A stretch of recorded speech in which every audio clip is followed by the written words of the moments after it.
여러분은 정말로 이 인물을 다 안다고 생각하십니까? 완벽해 보이는 업적 뒤에 숨겨진 그들의 기괴한 습관과 실패의 기록들은 우리가 미처 보지 못한 거대한 역사의 틈새를 보여줍니다. 과연 이 거대한 선들이 인류 멸망의 전조라면 여러분은 믿으시겠습니까? 반갑습니다.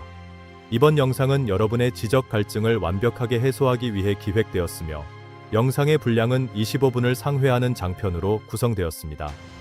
모든 내용은 길면 길수록 그만큼 더 깊고 풍부한 통찰을 담아낼 수 있으므로 여러분의 시간은 결코 헛되지 않을 것임을 확신합니다.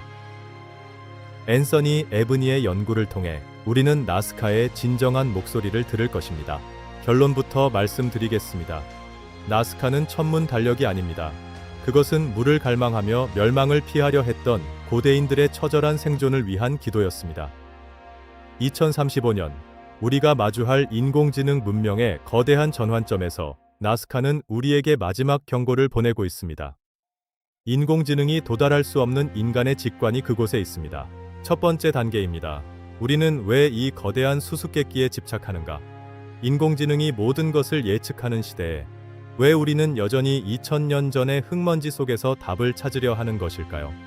그것은 우리가 잃어버린 인류 본연의 공포와 생존 본능을 확인하기 위함입니다. 공포는 때로 위대한 유산을 남깁니다. 두 번째 단계, 시대적 배경입니다. 나스카 문명은 기원 후 600년경 갑자기 사라졌습니다.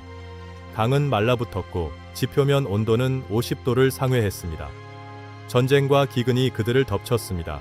그들이 남긴 13,000개 이상의 선들은 그들이 마주했던 거대한 공포의 기록입니다. 이 공포의 실체는 무엇이었을까요?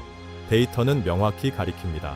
과학자들은 빙하 코어와 퇴적물 분석을 통해 지난 2000년간의 나스카 기후를 재구성했습니다.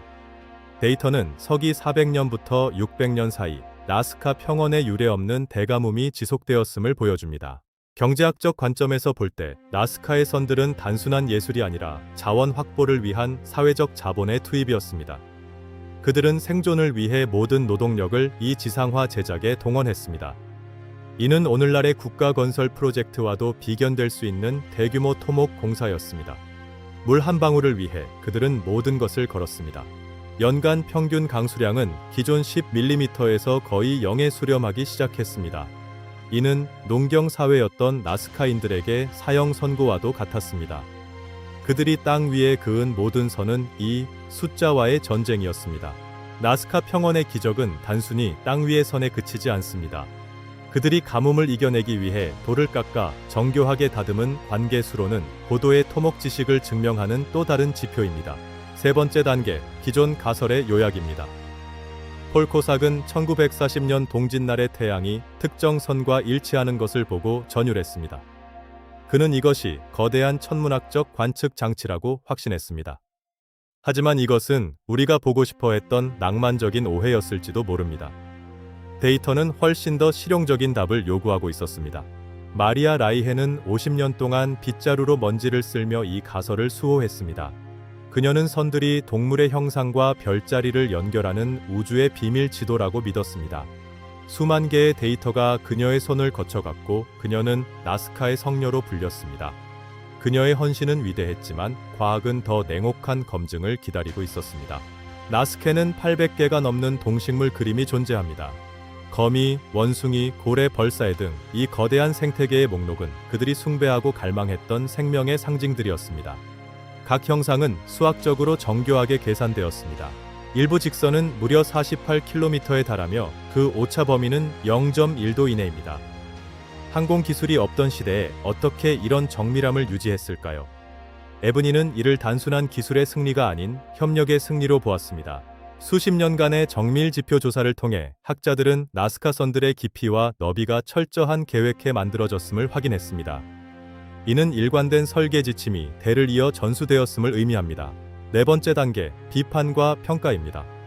1960년대 제럴드 호킨스는 슈퍼컴퓨터를 동원해 나스카를 검증했습니다. 결과는 충격적이었습니다. 별자리와의 일치 확률은 우연과 구별되지 않았습니다. 우리가 믿어온 천문학적 가설은 무너져 내렸습니다.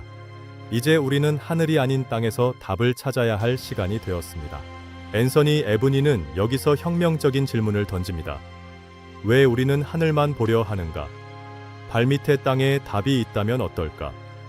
그는 고고학과 천문학을 결합한 새로운 렌즈로 나스카를 다시 바라보기 시작했습니다. 그것은 나스카 연구의 새로운 지평을 여는 순간이었습니다. 그는 보이지 않는 사회적 구조를 보기 시작했습니다.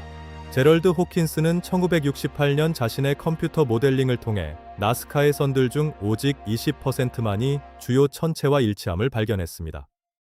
이는 통계적으로 무의미한 수치였습니다. 천문학적 가설은 침몰하고 있었습니다. 호킨스의 발표 이후 학계는 격렬한 논쟁에 휩싸였습니다. 천문학적 가설을 옹호하는 진영과 부정하는 진영 간의 대립은 역설적으로 나스카 연구를 다각화하는 계기가 되었습니다. 다섯 번째 단계, 언론의 평가와 에브니의 발견입니다. BBC는 에브니의 연구를 나스카의 수수께끼를 해결한 가장 과학적인 접근이라 평했습니다. 타임지는 그를 역사를 다시 쓴 고고 천문학의 거인으로 소개했죠. 자, 이제 그의 핵심 데이터를 함께 살펴봅시다. 그는 단순한 선에서 거대한 사회적 질서를 발견했습니다. 질문이 들어옵니다. 교수님, 그렇다면 에브니가 발견한 결정적 증거는 무엇입니까? 답은 명확합니다. 62개 이상의 광선 중심, 즉 수많은 선들이 하나의 점으로 모이는 지점들이었습니다. 이것은 천문학적 관측점이 아닌 사회적 집결지였습니다. 여러분, 이것은 잉카 문명의 위대한 선조들이 남긴 사회적 지도였습니다. 에브니의 연구팀은 광선 중심에서 뻗어나가는 선들이 단순한 무작위적 정렬이 아닌 인구 밀도와 수로의 접근성에 비례하는 정교한 네트워크를 형성하고 있음을 통계적으로 증명했습니다. 이 광선 네트워크는 각 가문이나 부족이 관리하는 영역을 나타내는 경계선이기도 했습니다. 나스카 지상화는 가혹한 가뭄 속에서 공동체의 분열을 막고 통합을 유지하기 위한 거대한 사회적 장치였습니다. 앤서니 에브니는 지질학, 인류학, 고고학, 그리고 천문학을 통합했습니다. 이 다학제적 연구만이 단편적인 오해에서 벗어나 나스카의 총체적인 진실에 도달하게 한 열쇠였습니다. 여섯 번째 단계, 유사 사례와의 비교입니다. 에브니는 나스카의 광선 중심이 잉카의 세케 시스템과 구조적으로 동일함을 입증했습니다. 이는 종교적 결속과 통치 시스템의 초기 모델이었습니다. 나스카의 선들은 걷기 위한 길이었지 보기 위한 그림이 아니었습니다. 사회적 질서를 땅 위에 물리적으로 구현한 장대한 기록인 셈입니다. 나스카의 사다리꼴 무늬들은 하늘에서 보기 위한 그림이 아닙니다. 수백 명이 동시에 서서 의식을 치르던 광장이었습니다. 그것은 보여지는 것이 아니라 체험되는 것이었습니다. 지워지지 않는 거대한 미로 속을 걸으며 그들은 공동체의 운명을 빌었습니다. 한 줄로 늘어선 사람들의 행진은 그 자체로 거대한 기도문이었습니다. 잉카의 세케 시스템과 나스카의 광선 중심은 공간을 성스럽게 조직하는 안데스 문명 고유의 전통입니다. 이 선들을 걸으며 그들은 역사와 신화, 그리고 생존을 하나로 묶었습니다. 나스카의 사다리꼴 무늬들은 하늘에서 보기 위한 그림이 아닙니다. 수백 명이 동시에 서서 의식을 치르던 광장이었습니다. 그것은 보여지는 것이 아니라 체험되는 것이었습니다. 지워지지 않는 거대한 미로 속을 걸으며 그들은 공동체의 운명을 빌었습니다. 마치 우리가 오늘날 광장에 모여 목소리를 내는 것처럼 말이죠. 일곱 번째 단계, 생존의 핵심 인물에 대한 이야기입니다. 에브니의 데이터는 충격적이었습니다. 거대한 사다리꼴 무늬들은 지하수로의 흐름과 정확히 일치했습니다. 그들에게 지상화는 물을 구하기 위한 신성한 재단이자 지도였습니다. 비가 내리지 않는 땅에서 그들이 할 수 있는 유일하고도 가장 처절한 노력이었습니다.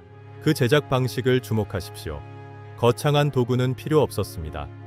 단지 표면의 검은 돌을 옆으로 치우는 것만으로 이 거대한 예술이 완성되었습니다.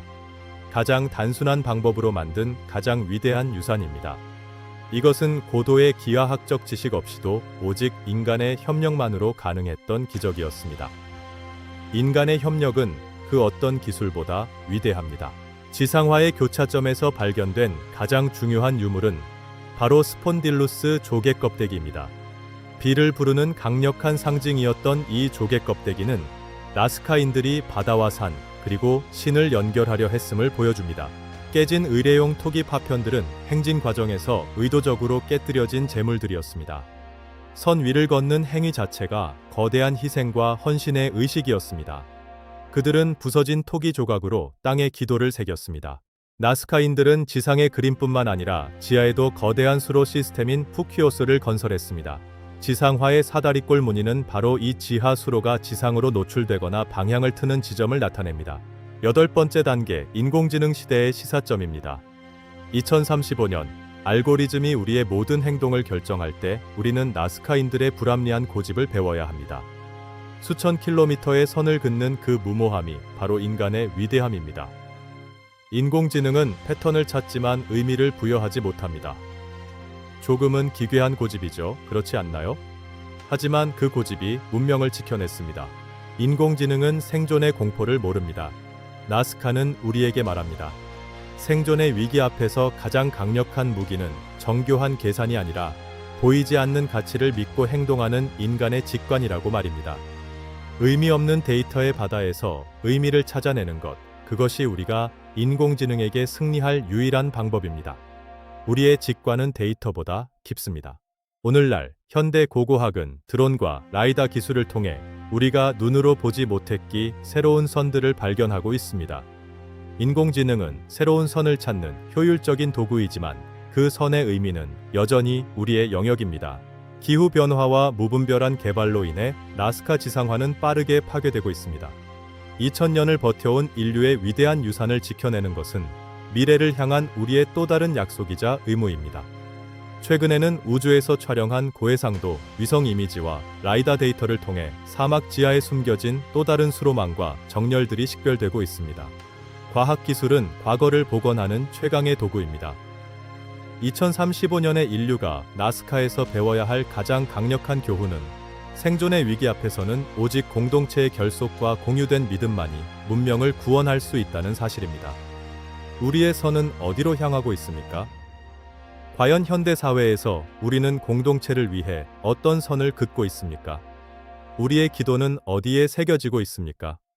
앤서니 에브니가 던진 질문은 과거가 아닌 바로 지금 우리의 현실을 향해 있습니다. 나스카는 단순한 고대 유적이 아닌 지구라는 유한한 자원 속에서 살아가는 인류가 직면한 공통의 문제를 어떻게 극복했는지 보여주는 거대한 교과서와 같습니다. 우리의 답은 무엇입니까? 결론입니다. 나스카의 수수께끼는 해제되었습니다. 그것은 하늘을 향한 오만이 아니라 땅을 딛고 선 자들의 처절한 기도였습니다. 사회적 결속과 물을 향한 갈망, 그리고 리추얼적인 행진. 이 세 가지가 나스카를 정의하는 핵심 키워드입니다. 여러분의 머릿속에 이 데이터들이 정교하게 각인되었길 바랍니다. 위대한 문명은 사라졌지만 그들이 땅에 새겨둔 생존의 의지는 오늘날 우리에게 가장 강렬한 지혜로 남아 있습니다. 나스카의 수수께끼는 우리의 내일을 비추는 나침반입니다. 역사라는 거대한 흐름 속에서 우리는 결국 우리 스스로의 잠재력을 발견하게 될 것입니다. 25분간의 이 긴 여정이 여러분의 삶의 작은 나침반이 되기를 바랍니다. 이 여정을 계속해서 함께하고 싶으시다면 구독과 좋아요를 눌러주세요. 감사합니다. Please subscribe and like. Thank you.